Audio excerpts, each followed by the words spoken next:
This is a short introduction to Chapter 24, which is really all about measuring gross domestic product. How do we go about measuring our national output? Fundamentally, there are two ways we can go about doing this. If you look back in Chapter 2, at the tail end of Chapter 2, one of the diagrams was as an economy can be thought of as a circular flow. In other words, all the income I earn can be then derived as spending by somebody else. I earn income, that's spending by my employer. When you go spend money at the grocery store, you're spending, but the grocery store is receiving income or revenues. So all spending is income to somebody. So in measuring gross domestic product, we could go about this in fundamentally two ways. We can add up all the spending that takes place, or we could add up all the income that is earned. And in concept, at least, those things should be equal to each other. Well, that's exactly what economists at the federal government do. They measure GDP. One measure is by adding up all the spending. Another measure is by adding up all the income.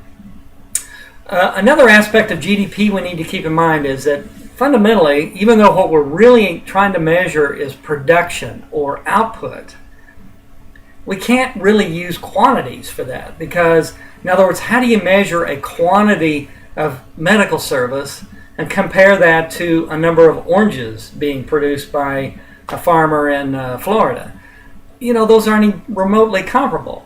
So how do we measure output when the unit of output is something completely different depending on the product? Well, the way we do it is just by measuring the dollar value of these things. So what's the dollar value of all the oranges being produced? What's the dollar value of all the medical services being produced? Add all that up, and then we get a measure of gross domestic product. Another thing we have to think about with gross domestic product is we only want to measure final output.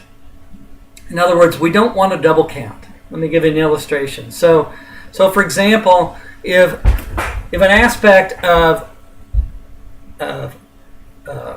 orange juice, let's talk about orange juice. So if you're making orange juice, you're an orange juice producer.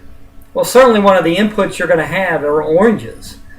Well, the farmer down in Florida is going to produce oranges. Some of those oranges they're going to sell directly to the end consumer. Fine, that's production, end of story. But some of those oranges are going to go to the people who make orange juice.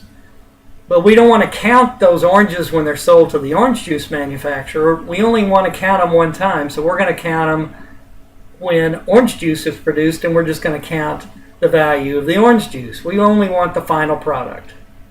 Another example of this would be like a wool producer who makes his wool, turns it into cloth which is turned into a coat and sold as a suit coat to somebody. Well, at the end of the day, we only want to count the suit coat. We don't want to count all the piece parts along the way because we'd be double counting that output.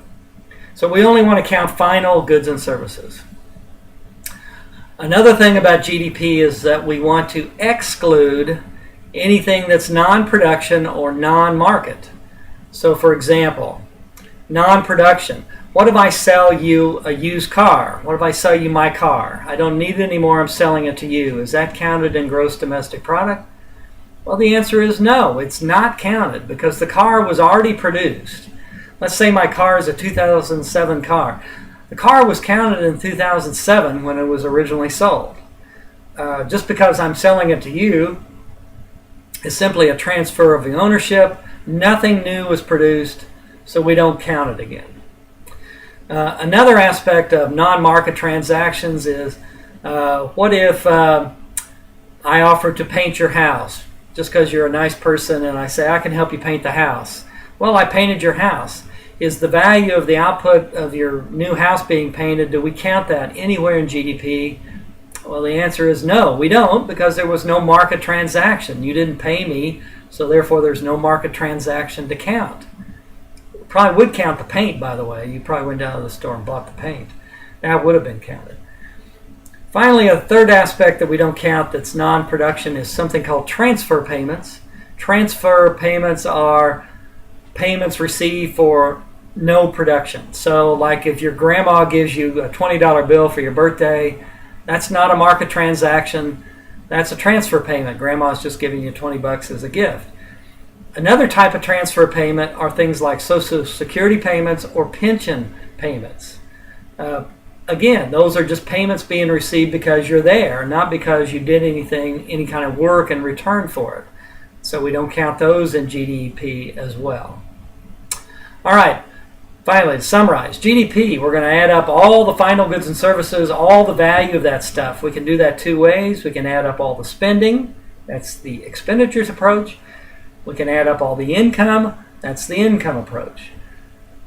Most of this class, I'll just tell you, for the rest of the class, we'll focus on the expenditures approach. And the spending approach basically boils down to four big buckets of spending.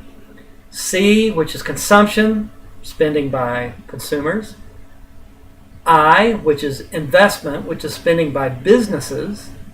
G, spending by government. Or X, which is net exports, which is stuff that's sold to people who live outside the country, less what we buy from things that are produced in a different country. So X is really net exports. It's our exports minus imports. So remember that mantra. C plus I plus G plus X. That's what we're going to spend our time on for the rest of this class.